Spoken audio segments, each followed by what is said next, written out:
Problème de manomètre. Le premier exemple qu'on va faire, c'est un manomètre à bout fermé. On se rappelle que quand on est un manomètre à bout fermé, le manomètre va calculer directement la pression du gaz. D'où P gaz est égal à la hauteur de la colonne. Tout ce qu'on a à faire, c'est de vérifier la hauteur de la colonne.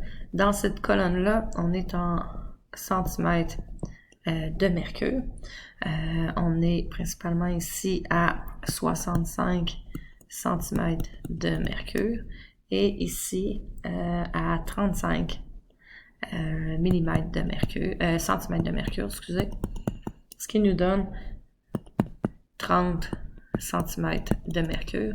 On veut la réponse en millimètres de mercure, donc 300 mm de mercure.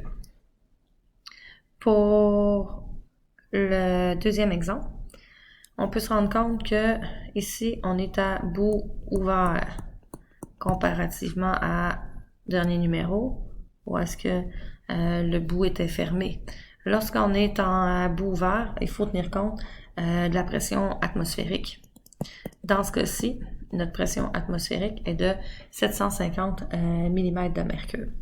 Qu'est-ce qu'on est en train de se rendre compte? On est en train de se rendre compte que la pression du gaz, elle est beaucoup plus grande que la pression atmosphérique.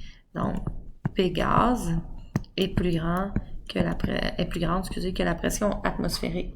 Dans ce cas-ci, il va falloir tout simplement additionner la pression atmosphérique à la hauteur de la colonne. Si la colonne est toujours en centimètres de mercure, on peut se rendre compte que la hauteur est de 75 cm de mercure, ici. Et ici, on a 35 cm de mercure, ce qui nous donne une hauteur de 40 cm de mercure, transformé en millimètres de mercure, 400 mm de mercure. Tout ce qui nous reste à faire pour trouver la pression du gaz, c'est de prendre la pression atmosphérique 750 mm de mercure et d'additionner ça à la hauteur de la colonne, soit 400 mm de mercure, ce qui va nous donner la pression du gaz de 1150 mm de mercure. Autre exemple.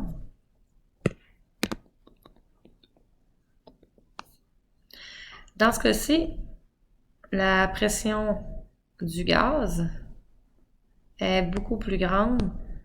La pression atmosphérique est beaucoup plus grande que la pression du gaz.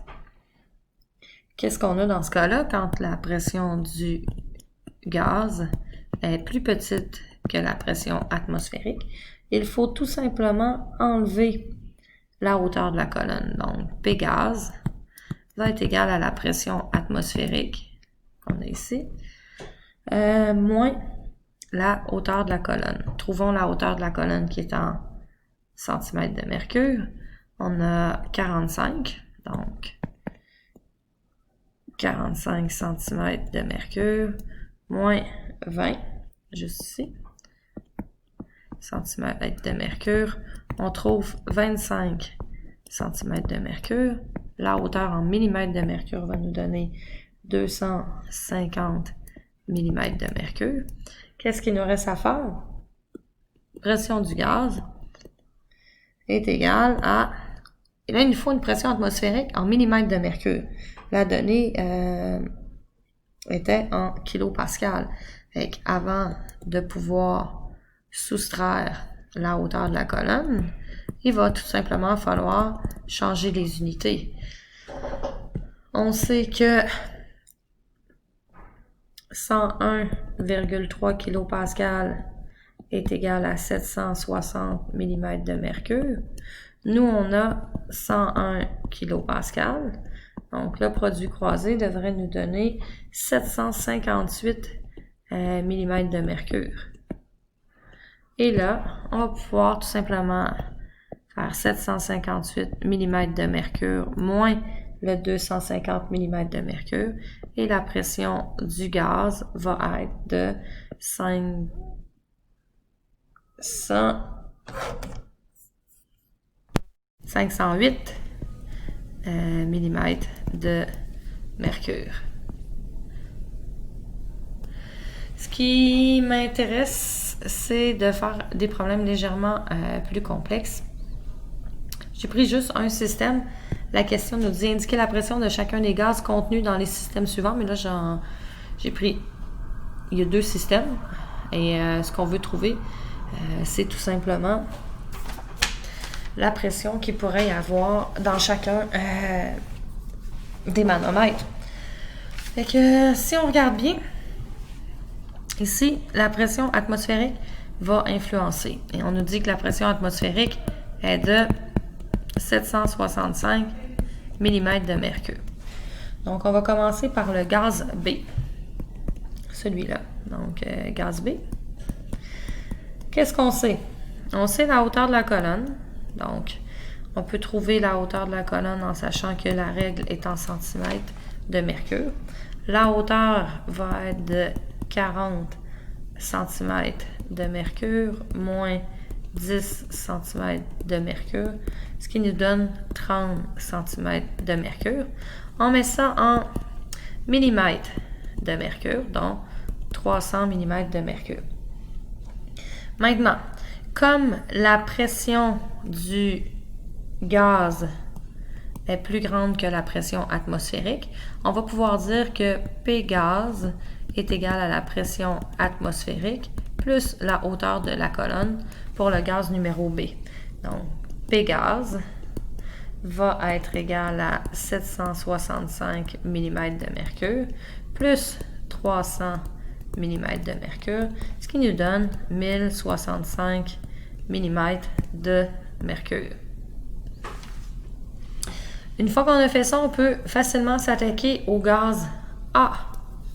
Pour pouvoir s'attaquer au gaz A, qu'est-ce qu'on a? On peut se rendre compte que la pression effectuée par le gaz qui s'en vient ici versus la pression du gaz, la pression du gaz B va être beaucoup plus grande que la pression du gaz A. De là, pour trouver la pression du gaz A, il va falloir faire la pression du gaz B moins la hauteur de la colonne. Qu'est-ce qu'on peut trouver? On peut trouver la hauteur de la colonne. Donc, on va s'occuper du gaz A. Sa hauteur de colonne est de... On a 45. Donc, 45 cm de mercure moins 30 cm de mercure. Ce qui nous donne 15 cm de mercure.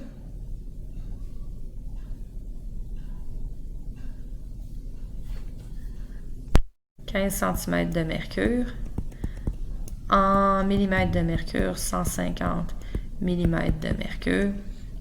Il nous reste à calculer la pression du gaz A, ce qui va donner 1065 mm de mercure moins 150 mm de mercure et on va trouver comme pression du gaz A la valeur de 915 mm de mercure.